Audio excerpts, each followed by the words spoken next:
Okay ka lang ba? Oo. Oo.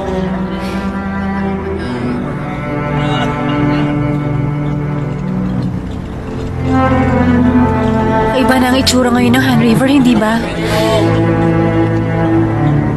Ang naalala kong Han River, yung lugar kung saan pinatutugtog yung national anthem.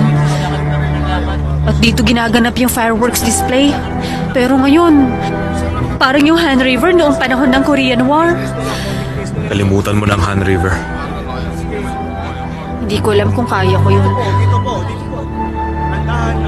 Hindi ko alam kung kaya kong gawin yun. Kakayanin ba natin silang dalhin sa Hanso University Hospital? Posible. Paano na? Sa Mire Hospital tayo pupunta. Pero wala rin silang incubator doon, di ba? Matatag sa lindol yun at may generator sila kaya siguradong may kuryente doon. Pwede nating mapakinabangan yun. Narinig ko nga nandun lahat ng pinakamagagandang gamit ng isang ospital. Wala tayong magagawa.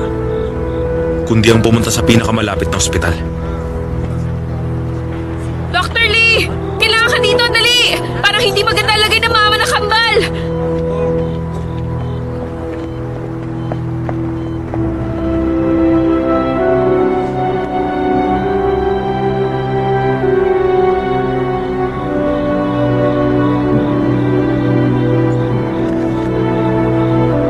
Nashock siya mula sa venous hemorrhage. Dagdagan ng drips niya. Wala na tayo. Naubusan na ba tayo niyan?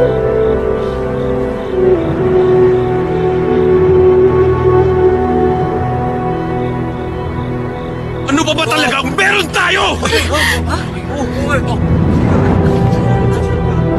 Ano pa bang gusto mong gawin ko? Buwisit! Buwisit! Buwisit! Buwisit!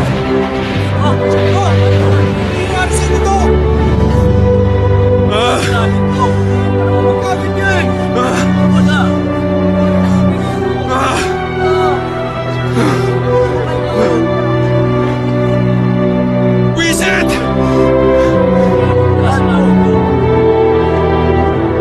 Anong gagawin ko?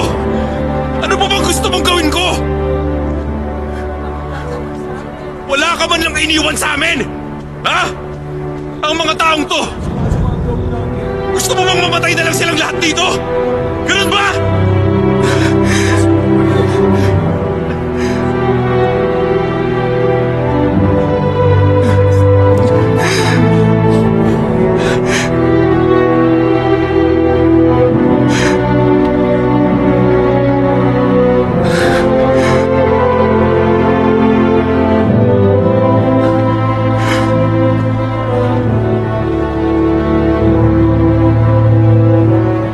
Dr. Lee.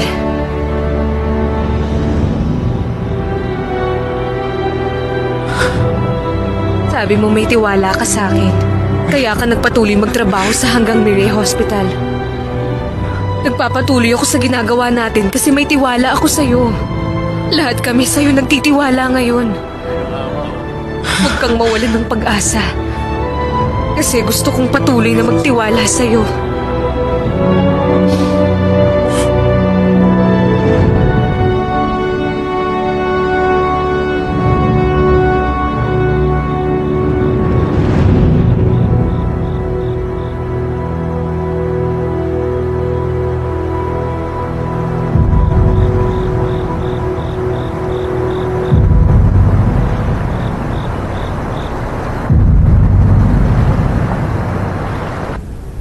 Ikaw, Public Safety and Security Minister, magsalita ka.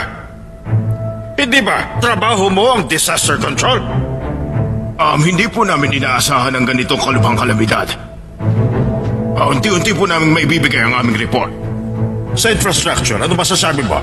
Yes, Mr. President. Ayon sa batas, ang ating seismic design, hanggang magnitude 4 lang ang kakayanin ng mga nakatayong building. Sa nangyari ngayon, umabot ng magnitude 6.5 na ang hindi natin inasahan. Relief operation ang mas importante, Mr. President, kaya... wala pong minister sa ngayon. Kaya sa palagay namin, ang Minister of Public Safety ang dapat na... Tama na yan! Pakiusap sa inyo! Huwag na kayo magturuan sa isa't isa! May disaster manual ba tayo sa ganito? Bakit lagi na lang tayo nangangapa sa mga ganitong panahon? Paulit-ulit na lang tayong ganito! Wala talagang mangyayari sa ating bansa kung hintayin ko kayo kung anong gagawin. Magbubukas tayo ng hotline para sa mga tao. Pasukin mo na siya. Pala niya si James. Alam naman. Mga experience yan eh. 4 na public hearing sa may kinalaman sa lindol, 14 na mga proposal at 8 mga batas. Hindi ba't mas dalubhasa siya kaysa sa inyo lahat nito? Ipagpaumanhin niyo sa mga dalubhasa rito. Simula sa araw na ito, itinatalaga ko si James Go bilang Chief in Charge. No, Chief. Baka muna. Ang mabuting gawin nyo ngayon, makinig kayo mabuti sa mga sasabihin ni Chief James Go.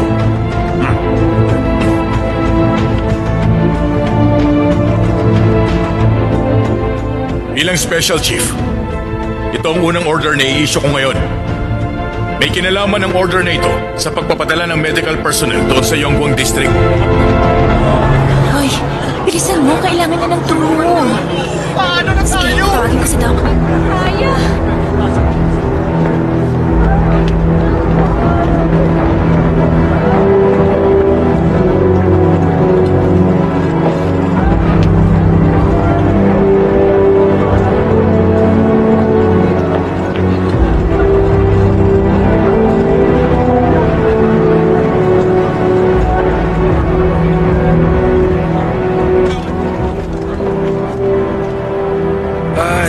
Paparating na naman ang dagdag na sakit ng ulo.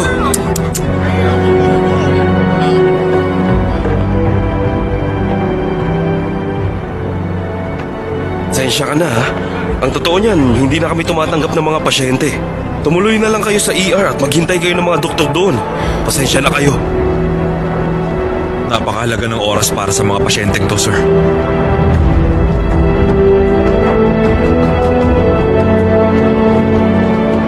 Ay, tumuloy na lang kayo sa ER. Yun kasi ang hospital policy. Pero bakit sinasara niyo ang ospital?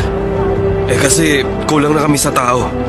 Wala na rin kami mga kwarto kaya kailangan namin magsara.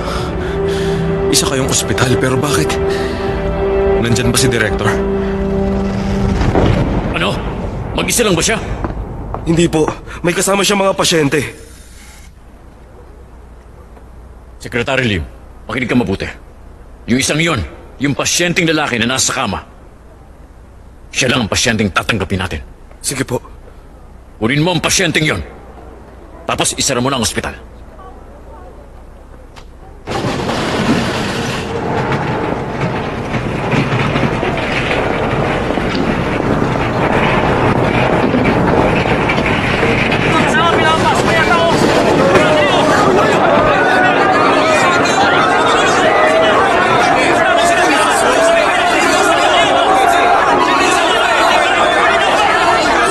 Director, bakit hindi kayo tumatanggap ng mga pasyente? Paano kami tatanggap kung hindi gumagana ng maayos ang ospital? Yung lalaki na kaiga, tatanggapin namin. Anong ibig niyo sabihin? Mamamatay na lang ba sakali yung iba? Humanap kayo ng ibang ospital. Hindi na namin kaya magdagdag pa ng pasyente. Collapse na ang hanggang Mire Hospital. Sa tingin niyo, ilan pang ospital ang natitirang buo ngayon sa buong Seoul? Problema na yun ng mga public hospitals. Private ang ospital na ito. Kaya pwede kami tumanggi. Director,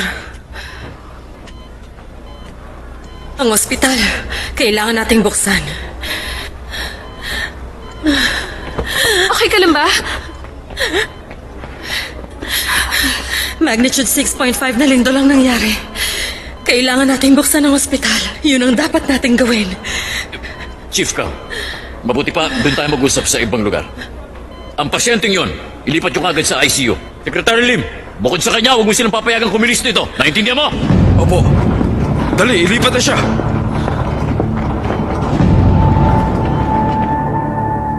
Magnitude 6.5 na lindol ang tumama sa Seoul. Napakalakas noon upang maparalisa ang buong bansa. Isa tong trahedya.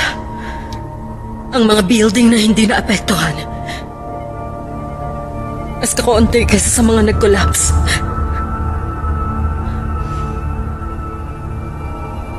Dapat lang na huwag nating buksan ang ospital sa ngayon. Walang magagawa ang ospital pagdating sa ganito kalaking kalamidad. Kahit pa na, bumagsak ang reputasyon natin dahil sa balitang may inayawan tayong pasyente. Pag inayuan niyo muli ang mga pasyente sa ngayon, mas pagkakaguluhan tayo ng media at magiging headline ulit tayo dahil sa gagawin niyong yun. Anong gusto mong mangyari? Sa ngayon, ang mga pasyente ang pumupunta rito. Pero pag dumating ang rescue